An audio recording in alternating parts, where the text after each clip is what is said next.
विज्ञान की कक्षा में आपका स्वागत है बच्चों। आज हम नया चैप्टर पूर्ण प्रतियोगिता बाजार का अध्ययन करेंगे। बाजार से तात्पर्य ऐसी जगह से है जहां पर उपभोक्ता को ज़रूरत की चीज़ों का क्रय विक्रय किया जाता है। बाजारों में निम्न भागों में बांटते हैं बच्चों, यानी जहां से हम वस्तुओं को क्रय विक्रय करते हैं बच्चों, वो बाजार कहलाता है। आजकल बाजार का अर्थ व्यापक हो गया। पहले बाजार केवल वस्तुओं के क्रय विक्रय से संबंधित होता स्थान को बोलते थे बच्चों। आजकल बाजार आपने देखा होगा, घर बैठे भी आप मंगा सकते हैं वस्तुओं को। इसलिए बाजार के हम कुछ भागों के बारे में अध्ययन करेंगे। पहला आता है बच्चों क्षेत्र के आधार पर बाजार का वर्गीकरण। क्षेत्र के आधार पर बाजार को 4 भागों में बांटा जाता है। पहला स्थानीय बाजार, प्रादेशिक या क्षेत्रीय बाजार, तीसरा राष्ट्रीय बाजार और चौथा अंतर्राष्ट्रीय बाजार। अब हम इनके विस्तार से अध्ययन करें बच्चों। तो स्थानीय बाजार, इस बाजार में किसी एक वस्तु के क्रेताओं और विक्रेताओं का फैलाव गांव, शहर, उपनगर या बस्ती तक बहुत सीमित होता है, उसे स्थानीय बाजार कहते हैं। जैसे फल, सब्जी, मांस, मछली आदि। देखिए बच्चों, जब आपके आसपास जो बाजार है जहाँ से हम वस्तुएं खरीदते हैं वो हमारा स्थानीय बाजार कहलाता है। जैसे जहाँ से हम सब्जी खरीद के लाते हैं, फल, दूध, ये सब कौन से बाजार हो जाएंगे बच्चों? स्थानीय बाजार। यानी यहाँ पे शीघ्र नष्ट होने वाली वस्तुओं का जल्दी से व्यापार होता है। दूसरा आता है बच्चों प्रादेशिक या क्षेत्रीय बाजार। जब किसी वस्तु का बाजार किसी क्षेत्र तक सीमित होता है तो उसे क्षेत्रीय या प्रादेशिक बाजार कहते हैं। जैसे मारवाड़ की पगड़ी, राजस्थान की चुनरी आदि। तो आपने देखा बच्चों कि जब किसी एक ही क्षेत्र विशेष में वो पहनावा, उससे संबंधित वस्तु का व्यापार केवल एक ही क्षेत्र में होता है, दूसरे क्षेत्रों में उनका क्रय विक्रय नहीं होता, तो वो कहलाता है बच्चों क्षेत्रीय या प्रादेशिक बाजार। तीसरा आता है बच्चों राष्ट्रीय बाजार। ऐसे बाजार जिसमें वस्तुओं का पूरे देश में फैलाव हुआ होता है उसे राष्ट्रीय बाजार कहते हैं।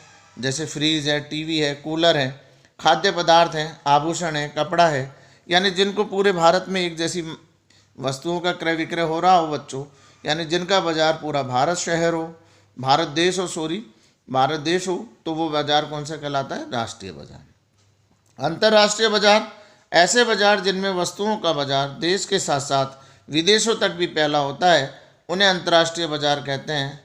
जैसे जेम्स एंड ज्वेलरी, कच्चा तेल, इंजीनियरिंग मशीनें, यानी जब हम विदेशों से भी व्यापार कर रहे होते हैं तो वो बाजार कौन सा कहलाएगा बच्चों? अंतर्राष्ट्रीय बाजार। यानी जिसकी पूर्ति हम विदेशों तक करते हैं या विदेशों से मंगाते हैं, वो सब अंतर्राष्ट्रीय बाजार में आते हैं। इसी में एक आजकल नया कंसेप्ट चल रहा है बच्चों, शॉपिंग मॉल। ऐसी जगह जहाँ पर एक ही स्थान पर उपभोक्ता की ज़रूरत की वस्तुएं क्रय विक्रय किए जाते हैं उसे शॉपिंग मॉल कहते हैं। जैसे रिलायंस स्टोर, बिग बाजार, पतंजलि स्टोर आदि। उसके बाद आता है बच्चों वस्तुओं के आधार पर। वस्तुओं के आधार पर 4 भागों में बांटा जाता है। सामान्य बाजार, विशिष्ट बाजार, नमूने द्वारा बिक्री और श्रेणी द्वारा बिक्री। यानी जब हम बांट कर अध्ययन करते हैं तो पहला होता है बच्चों सामान्य बाजार। जब एक ही बाजार में अनेक प्रकार की वस्तुओं का क्रय विक्रय किया जाता है तो उसे सामान्य बाजार कहा जाता है। शहरों और गांवों में विभिन्न वस्तुएं सरलता से उपलब्ध हो जाती हैं, जैसे खाद्यान्न, आभूषण, कपड़ा, पुस्तकें, सब्जियां, मशीनरी आदि। इसी प्रकार आता है दूसरा विशिष्ट बाजार। जब किसी बाजार में केवल विशिष्ट एक वस्तु का क्रय विक्रय किया जाता है तो उसे विशिष्ट बाजार कहते हैं। जैसे सब्जी मंडी, फल बाजार, लोहा मंडी आदि। यानी जहाँ पर केवल एक ही वस्तु का क्रय विक्रय किया जाए बच्चों, वो विशिष्ट बाजार कहलाता है। नमूने द्वारा बिक्री यानी सैंपल द्वारा बिक्री। जब किसी वस्तु का क्रय विक्रय उपभोक्ता को नमूने के माध्यम से किया जाता है तो उसे नमूने द्वारा बिक्री कहते हैं। जैसे पुस्तक बाजार, धुलाई, सोडा साबुन इत्यादि। बिक्री संवर्धन हेतु सैंपल ग्राहकों को निःशुल्क उपलब्ध कराए जाते हैं ताकि वो उसका प्रयोग कर सकें बच्चों, और उनको वो सैंपल अच्छा लगे तो वो उस वस्तु की मांग करें।